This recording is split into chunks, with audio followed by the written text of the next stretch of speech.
Nosotros estamos estudiando en el libro de Hechos esa serie, que es una serie que nos habla y nos enseña de los orígenes de la iglesia. Y nos estamos juntos aprendiendo de cómo fue aquel inicio para poder entender nuestro presente, para poder entender por qué venimos a la iglesia, por qué somos iglesia, para qué es la iglesia. Hay tantas preguntas que podemos respondernos al estudiar esta serie. Y se cuenta que en una carpintería sucedió una vez una reunión muy extraña. En esta reunión, las herramientas se reunieron para arreglar sus diferencias. El martillo ejerció la presidencia, pero la asamblea inmediatamente le notificó que debía de renunciar. La causa, pues hacía demasiado ruido y se pasaba el tiempo golpeando. El martillo aceptó su culpa, pero pidió que también saliera el tornillo. Dijo que había que darle muchas vueltas y quizás demasiadas para que sirviera de algo. Ante esto el tornillo también salió, pero pidió que la lija también renunciara. E hizo ver que la lija era muy áspera en su trato y siempre tenía fricciones con el resto de herramientas. La lija estuvo de acuerdo a aquella condición y dijo que también el metro debía de ser expulsado porque siempre se pasaba la vida midiendo a los demás según su propia medida, como si fuera una herramienta perfecta. En esto entró el carpintero, se puso el delantal e inició su trabajo.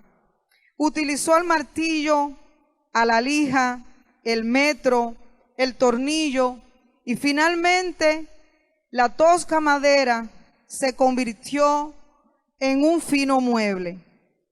Cuando la carpintería quedó nuevamente sola, la asamblea reanudó aquella reunión.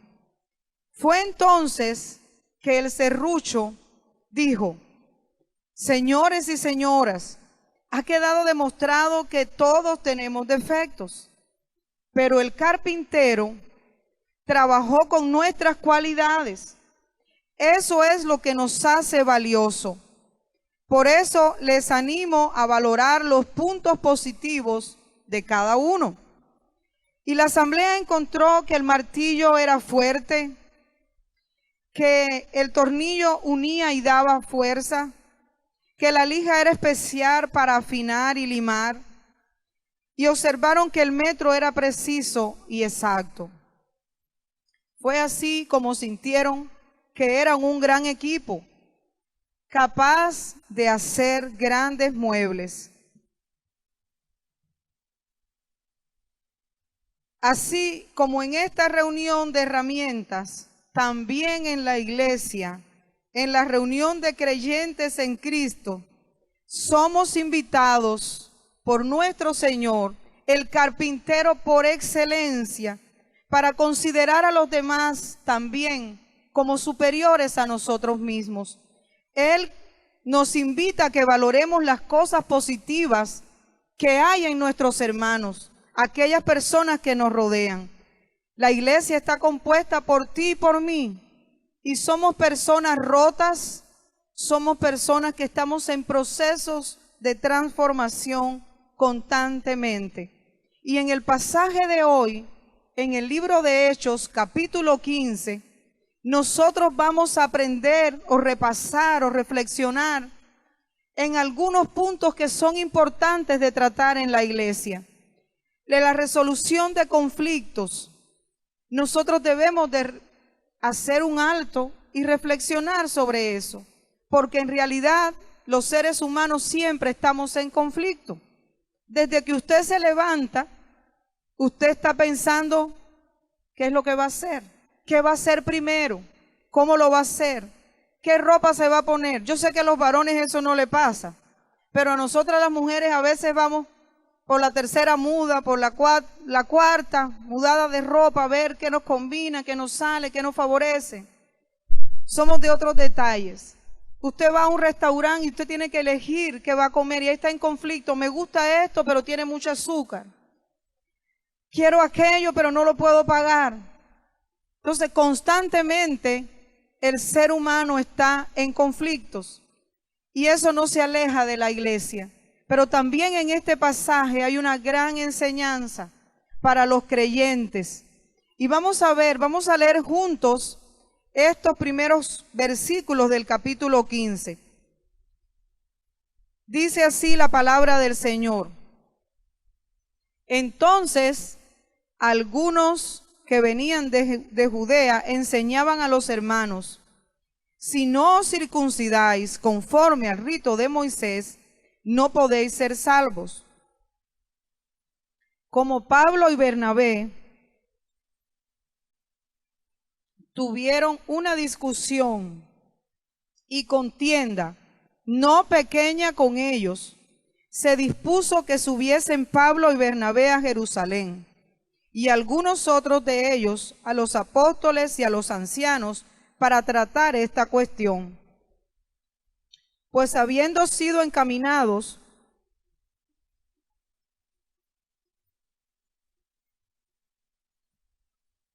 tenemos un feedback, espero que no les moleste, y también yo espero que me disculpen.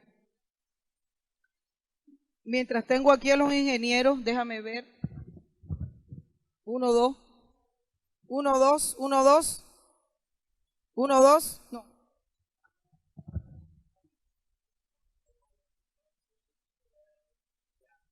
Ok. Estas cosas pasan cuando estamos en vivo. Sigamos con la lectura de la palabra de Dios. Hubo una discusión, dice, no pequeña.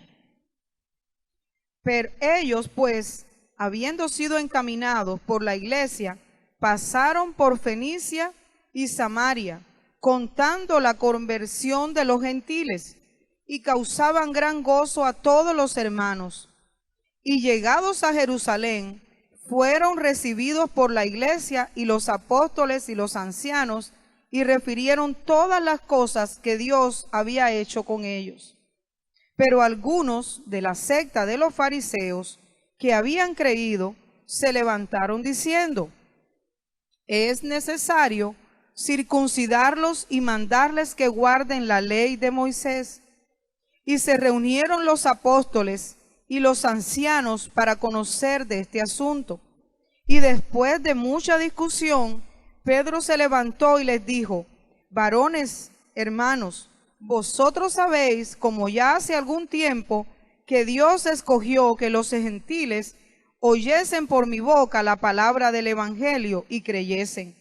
Y Dios, que conoce los corazones, les dio testimonio, dándoles el Espíritu Santo lo mismo que a nosotros. Y ninguna diferencia hizo entre nosotros y ellos, purificando por la fe sus corazones.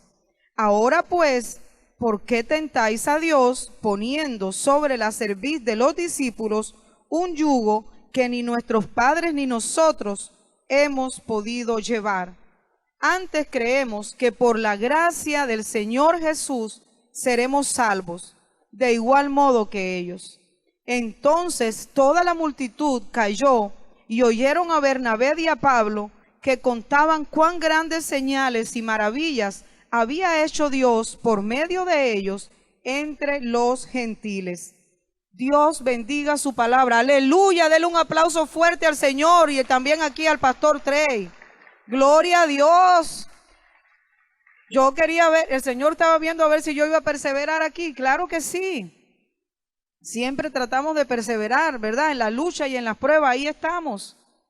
Mi amado hermano y hermana, este pasaje que nosotros acabamos de leer es un pasaje muy importante en la historia de la iglesia, porque nos narran así, abiertamente, nos abren las puertas de aquella iglesia que no se reservó ninguna de las situaciones que tenía que enfrentar diariamente. ¿Qué tenemos aquí? Pablo y Bernabé habían estado de regreso de su primer viaje misionero, para algunos países, alguna región de Asia. Y cuando tomaron un tiempo, recuerden que a Pablo lo habían apedreado, y vienen de regreso los apóstoles que estaban en Jerusalén, les hacen ver una situación difícil que estaba pasando. Los que se habían convertido del judaísmo al cristianismo querían imponer a esos nuevos creyentes, que también eran gentiles, que no eran judíos, que no guardaban las costumbres como los judíos, querían imponerles que también se circuncidaran, porque todo judío tenía que tomar la circuncisión, que era quitar el prepucio de los varones, como Dios le había mandatado a Abraham que hiciera un pacto con su pueblo. Entonces dice que hubo una discusión no pequeña. Si nos dice que hubo una discusión no pequeña, ¿qué significa eso? Que fue bastante grande. ¿Y sabe qué es algo interesante? Que nosotros a veces decimos, no es posible que en la iglesia se den situaciones difíciles, o que haya un problema, o que haya una discusión. Pero estos primeros cristianos no escondieron sus problemas, no escondieron sus crisis, no escondieron sus diferencias, pero nos enseñan cómo tú y yo podemos enfrentar las diferencias que tenemos diariamente. A veces nos dicen, haz esta comida de esta manera, estos son los procedimientos, pero usted tiene otra lógica para hacerlo. Yo trabajé en una comida rápida y me decía mi jefa, tienes que seguir estos procedimientos. Todos seguíamos los procedimientos cuando venía la inspección, pero cuando la inspección se iba, nosotros le echábamos el agua, el arroz, el aceite, hacíamos, y yo voy a tener que hasta meterme en eso también, porque hasta yo también lo hacía como me enseñaban mis compañeras. Todos tenemos seguramente que ante un punto de vista, diferentes maneras de ver y resolver las situaciones. O ante un problema, seguramente que usted dice, yo puedo resolverlo de esta manera, y otro va a decir, y yo lo haría de otra manera. Y igualmente los puntos son posiblemente válidos. Entonces, esta situación que se estaba dando en aquella iglesia nos enseña algo muy importante también sobre la resolución de conflictos. Yo voy a pedir a Cristian allí que me ayude. Muy bien, la resolución de conflictos en la iglesia debe buscar, no sale todo allí, pero debe buscar engrandecer el reino de Dios. Y lo primero que yo quiero destacar contigo es que los conflictos no se esconden. No los publiques todos, pero no se esconden. Hay conflictos por los que vale la pena discutir y hay otros que no. Los conflictos que tienen que ver con la doctrina y con la salvación, como este que estamos viendo aquí, nosotros debemos buscar el consejo bíblico. Eso fue lo que Pedro hizo. ¿Por qué? Porque lo que estaba en juego aquí no era dónde ir a hacer misiones, ni cómo hacer las misiones.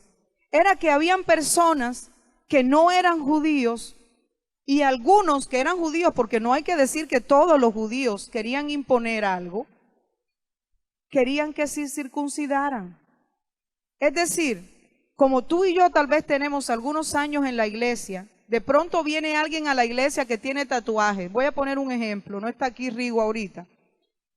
Y nosotros tal vez como tenemos años en la iglesia le decimos, oye Rigo, si tú quieres tener la salvación tienes que quitarte todos los tatuajes. Pudiera ser que se lo digamos porque a veces nos pasamos de religiosos. Ah, bueno, ahí está alguien más que tiene un tatuaje. Bueno, y los que no se miran, yo no sé, ¿verdad? Eso no sé. Pero a veces nosotros le queremos decir a alguien, si no vienes con falda larga a la iglesia, no tienes la salvación.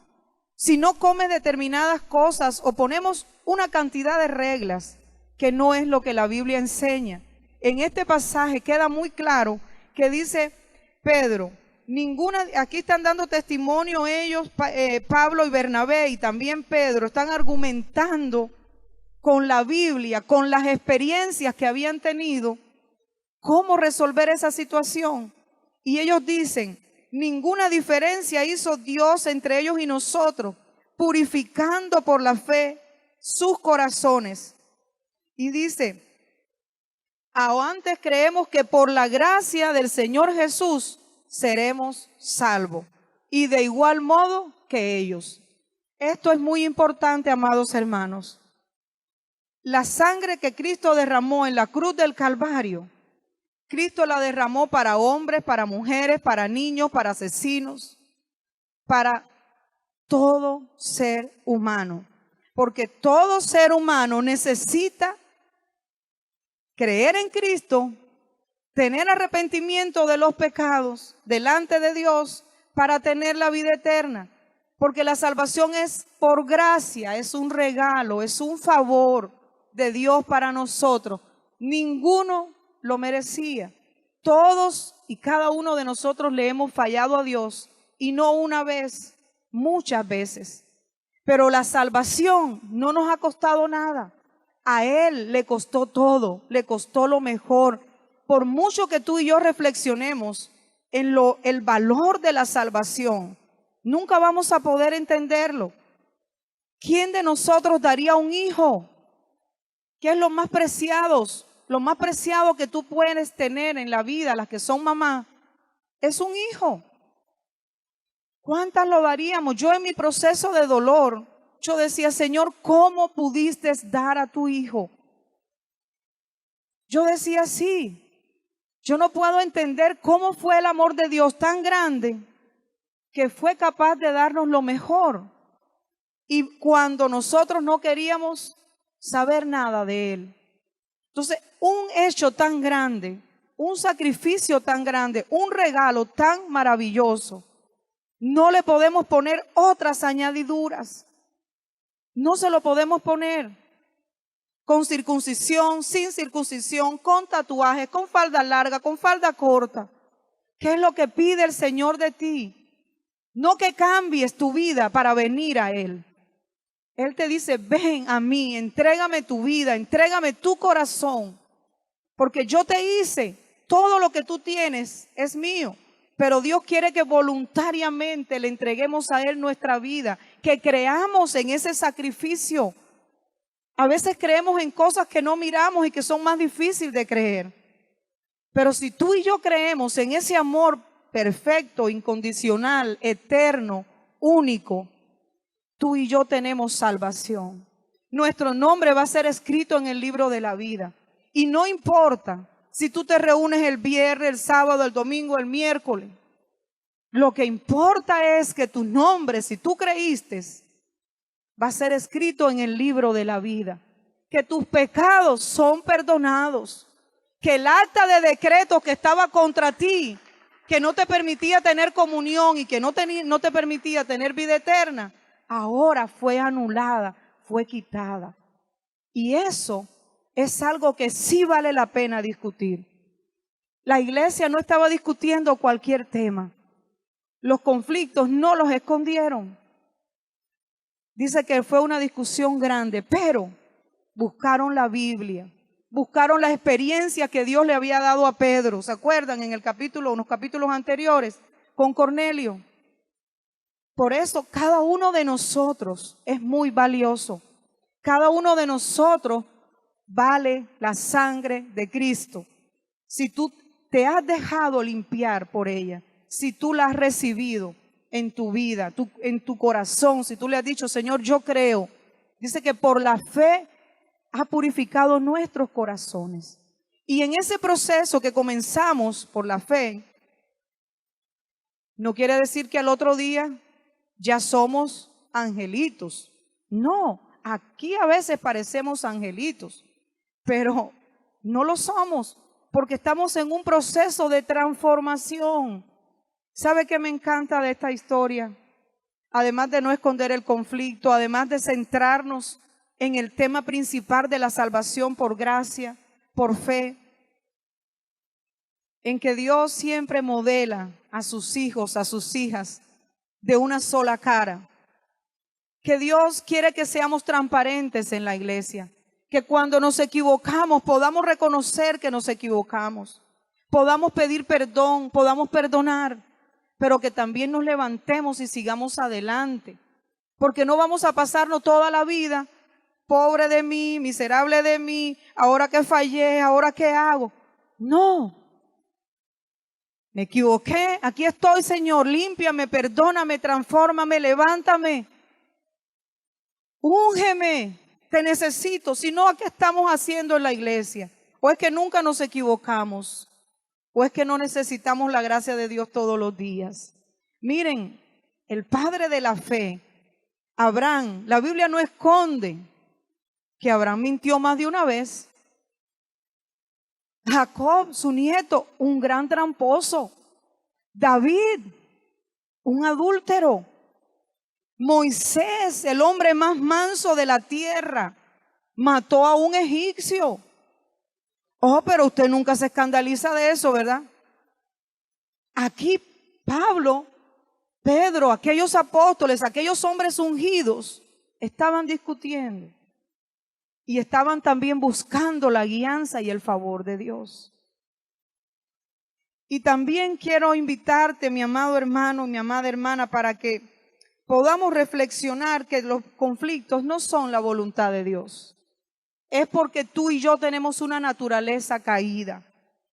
Pablo mismo exhortó muchas veces a las personas que estaban en conflicto a que buscaran la unidad, a que buscaran la armonía en pro del reino de Dios. Entonces, la resolución de conflictos en la iglesia es algo que debemos buscar, es algo que debemos procurar, es algo que debemos de platicar, de resolver, porque queremos que sea el reino de Dios el que se engrandezca.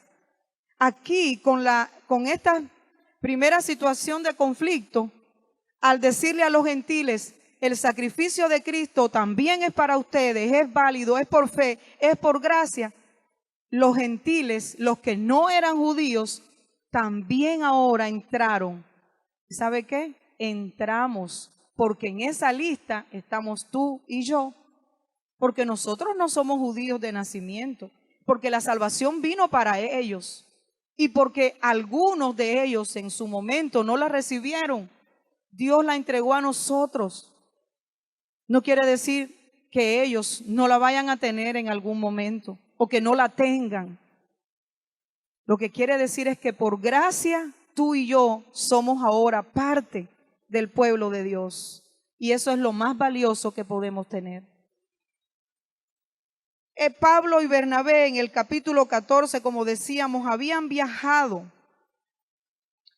para dar testimonio de lo que Dios había hecho por medio de ellos allí con los gentiles. Y los gentiles que se convirtieron pudieron ver la gloria de Dios, así como también lo miramos en la iglesia hoy. Y el segundo punto que yo quiero invitarte a reflexionar es que la resolución de conflicto, además de tener como base el texto bíblico, la resolución de conflicto debe de tomar en cuenta el diálogo y los puntos de vista diferentes. En este mismo pasaje de Hechos 15, los versículos que están más adelante, desde el 19 y 20, se da otro conflicto. Resulta ser que ahora ya estaba aclarado el tema de la salvación por gracia, la inclusión de los gentiles, el reino de Dios está creciendo, pero encontramos acá que nada más y nada menos el gran Bernabé y el gran Pablo no se pudieron poner de acuerdo. Entonces, tenemos dos conflictos en este pasaje. Uno por la doctrina, que se logró un acuerdo después de reflexión, de discusión, yendo a la base bíblica, al testimonio. Pero tenemos otro conflicto que dice, aquí esto está en el versículo del 36 al 41. Después de algunos días que estaban allí reunidos en el gran concilio de Jerusalén, Pablo dijo a Bernabé, volvamos a visitar a los hermanos en todas las ciudades que hemos anunciado la palabra del Señor para ver cómo están. Y Bernabé quería que llevasen consigo a Juan, el que tenía por sobrenombre Marcos.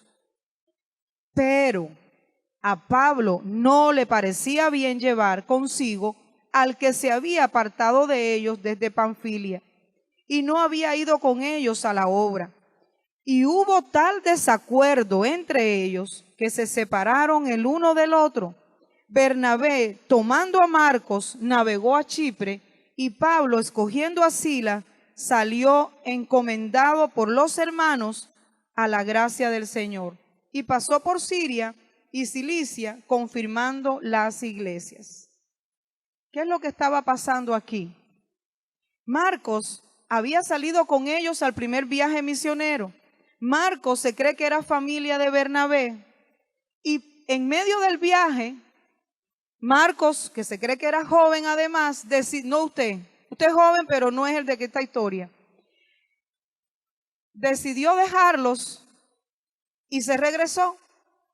Ahora que están otra vez en Jerusalén, viene Bernabé y le dice a Pablo: sí, me parece muy bien, vamos a ir allá a las iglesias, vamos a confirmarle, porque eso tiene que ver con el seguimiento que le damos a las personas que aceptan a Cristo, las iglesias nuevas que comienzan y demás.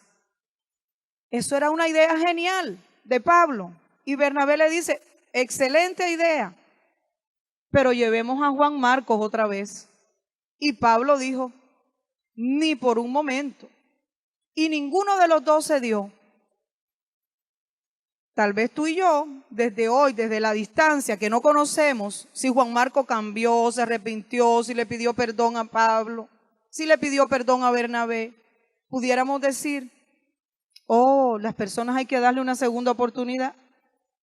Tal vez otros pudieran pensar como Pablo: no, porque en algo tan importante no fue responsable. Yo me imagino a aquellos dos hombres, dice que fue un desacuerdo tan grande que no pudieron poner, no hubo una solución a aquel conflicto. Entonces, en los temas de doctrina hay que buscar la Biblia y podemos encontrar más rápido, ¿verdad?, una solución. En los temas de las relaciones interpersonales, de los caracteres, ahí a veces nos chima un poquito más el zapato, porque es difícil pedir perdón, es difícil aceptar que uno cometió un error, es difícil dejar que el otro avance o que la otra persona que tiene un punto de vista diferente también tiene razón en lo que está diciendo. Seguramente que aquí los dos pudieron haber encontrado hasta textos bíblicos, el uno para contrarrestar la opinión del otro. Los hay diferentes puntos de vista. Lo importante aquí es que no se nos esconde el conflicto. Lo importante aquí es que ambos siguieron sirviendo. Lo importante acá es que pudieron hablar y exponer sus diferencias. Y esto, mi amado hermano, mi amada hermana, me ayuda a concluir que los conflictos son parte de nuestra vida.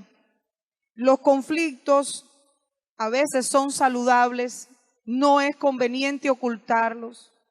Aquellas herramientas comenzaron discutiendo sobre lo negativo de cada quien, pero Dios nos invita a considerar el diálogo y a mirar las cosas positivas que también tienen los demás, los aportes, las habilidades. Esto va a ser válido para la iglesia, pero también válido en el matrimonio. Dice mi esposo, amén. Esto también va a ser válido en el noviazgo. ¿Verdad que sí, Gaby? ¿Sí o no? ¿Dónde están los casados que saben que si queremos resolver un conflicto hay que aprender a escuchar al otro? Y los hijos con los padres, las maestras con los niños y los jefes en los trabajos. ¿Qué tal que usted tal vez no tenga el cargo de jefe, pero usted sabe cómo hacer algo de la mejor manera? Y allá va el hermano Elías y le dice a su jefe: no, hermano, no es así, yo tengo la experiencia. Usted tiene el título, usted es ingeniero, pero yo sé que se hace así. ¿Sí o no? Y entonces usted está dando otro punto de vista. Pero cuando a nosotros nos den otro punto de vista, también debemos de aprender a valorarlo, a respetarlo, a escucharlo. Mire, usted que pensaba que solo le íbamos a hablar de conflictos. No, todo lo que aprendemos, todo lo que la Biblia nos enseña es para la vida. Porque ¿dónde somos cristianos, mi amado hermano? Somos cristianos en lo cotidiano. Somos cristianos en el diario vivir. Si usted se equivoca, párese, pida disculpas, sigue adelante. Si usted comete un error, diga, oh Señor, ayúdame para no seguirlo cometiendo. Y si otros lo cometen, tenga la gracia de Dios para poder mirar a las personas como Dios los mira. No es fácil, pero se puede, porque nuestra lucha no es contra carne ni sangre. Amén. Debemos buscar siempre el consejo de la palabra de Dios. Estoy en las conclusiones.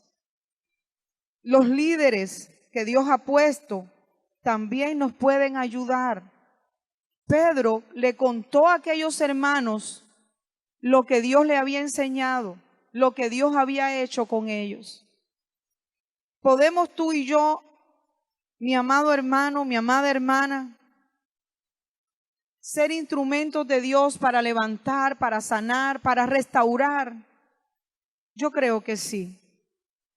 Estos hombres, este capítulo nos enseña las interioridades de la iglesia, porque la iglesia no ha cambiado tanto. Seguimos teniendo la necesidad de aprender juntos a resolver los conflictos, no a escandalizarnos, no a irnos. La primera vez que usted esté en desacuerdo con su esposa, su esposo, usted no se va a ir corriendo de la casa. Usted va a buscar cómo hablar, usted va a buscar cómo pedir perdón, usted va a buscar cómo salir adelante juntos. Cuando tu hijo o tu hija te falla, tú ya lo sacas de la casa. ¿Qué haría el Señor? Entonces tenemos el recurso de la oración, tenemos el recurso de Dios que dice, ven, yo te ayudo, no temas. Entonces usted no está solo, usted no está sola. Dios escucha tu clamor, Dios mira tu corazón. Él es el que nos levanta, el que nos perdona, el que nos restaura. Todo por su gracia, todo por amor. Y esta serie me enseña que nosotros también somos una iglesia de carne y hueso. Somos una iglesia que va a enfrentar situaciones difíciles, pero como Dios es el que nos guía, Dios es el que va delante de nosotros, Él nos va a ayudar, Él nos va a dar la sabiduría, Él nos va a levantar. ¿Por qué? Porque la resolución de conflictos en la iglesia es para engrandecer su reino. La resolución de conflictos en la iglesia me va a ayudar a valorar y ver las habilidades y cualidades de otros. Lo que no podemos negociar es sobre la salvación, por ejemplo, los temas de rigor, los temas que tienen una definición para vida eterna y la vida desde aquí. Mi amado hermano, Dios te ama mucho. Dios te ama tanto que te trae a su casa para que podamos reflexionar en nuestro caminar. ¿Dónde más hacemos un alto? ¿Dónde más le decimos al Señor, ayúdame a entender tu palabra, lo que tú quieres para mí, para mi familia? ¿Dónde más le decimos eso al Señor? En nuestro tiempo de oración, ¿verdad? Y en la iglesia. Somos humanos, necesitamos la gracia, necesitamos el favor, pero tenemos al mejor, a un Padre que no cambia, a un Padre que no está ausente, a un Padre que nos escucha siempre, un Padre que nos quiere levantar y ayudar. ¿Quieres acompañarme a orar? ¿Hay alguien aquí? No sé si de los muchachos, ¿hay alguien aquí que quiera decirle al Señor hoy, yo quiero tener vida eterna? Yo quiero reconciliarme contigo, Dios.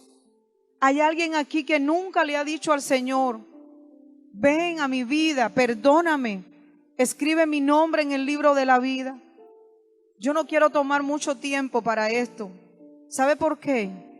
Porque yo siempre he creído que nosotros somos los que tenemos que correr al altar. Nosotros somos los necesitados de la gracia. Yo no te vengo a hablar de un Dios pequeñito y pobrecito, que ay, pobrecito, recíbele en tu corazón. No, yo te vengo a decir que hay un Dios grande, que hoy hay tiempo.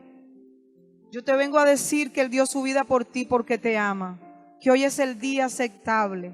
Hoy todavía podemos correr, somos nosotros los que tenemos que correr a Él y decirle: Señor, perdóname, Señor, ayúdame. ¿Hay alguien aquí? Hay alguien que quiere decirle: Señor, me quiero reconciliar contigo. He fallado, he sido parte de grandes conflictos, he vivido en conflictos. Ayúdame, Señor.